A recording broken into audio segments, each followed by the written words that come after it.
புதிய தலைமுறை நேயர்களுக்கு வணக்கம். இது கோல் கொண்டாட்டம்.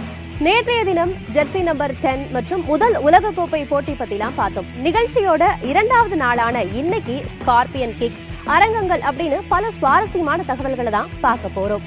அது மட்டும் இல்லாம மெஸ்ஸி, ரொனால்டோ, முகமது சலா மற்றும் அப்படின்னு நிறைய வீரர்கள் விருந்து படைக்க காத்துட்டு இருக்காங்க. அவங்களோட கோல் மலையில நனைய நம்ம தயாராகிட்டே இருக்கோம். பீலேவை தொடர்ந்து மரடோனாவை பத்தியும் இன்னைக்கு நம்ம பார்க்க போறோம்.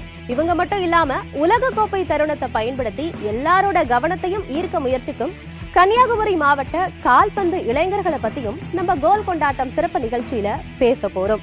இப்படி பல விறுவிறுப்பான தகவல்களை நாள்தோறும் இரவு 9:30 மணிக்கு பார்க்க இருக்கும். இது கோல் கொண்டாட்டம்.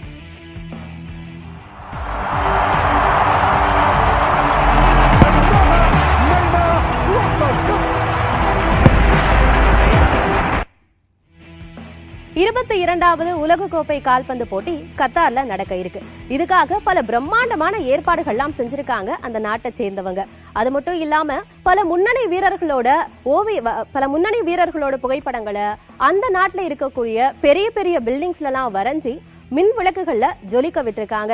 அது மட்டும் இல்லாம இந்த உலகக்கோப்பை போட்டியில பார்ட்டிசிபேட் பண்ண இருக்க 32 அணிகளோட நாட்டு கொடிகளை அந்தரத்துல தொங்க விட்டு தோரணம் போலலாம் செஞ்சிருக்காங்க.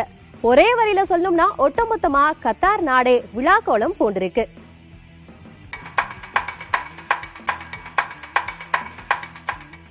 இருபத்தி 22வது உதைப்பந்து திருவிழாவில் பங்கேற்கும் அணிகள் ஒவ்வொன்றாக வளைகுடா நாடான கத்தாருக்கு வர தொடங்கியுள்ளன. பல்வேறு அரங்கங்களில் வீரர்கள் பயிற்சிகளில் ஈடுபட தொடங்கியுள்ளனர்.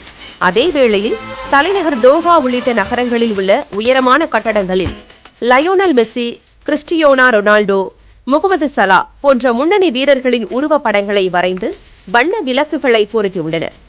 பல்வேறு நாடுகளிலிருந்து வரவிருக்கும் ரசிகர்கள் மற்றும் சுற்றுலா பயணிகள் தங்குவதற்கான விடுதிகள் என அனைத்தும் தயார் நிலையில் உள்ளன.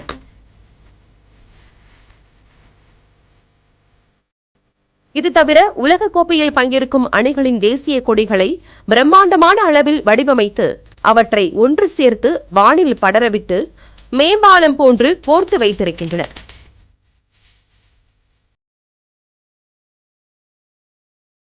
காண்போரின் கண்களுக்கு முற்றிலும் புதிய அனுபவத்தை தரும் வகையில் இது அமைந்திருக்கின்றது.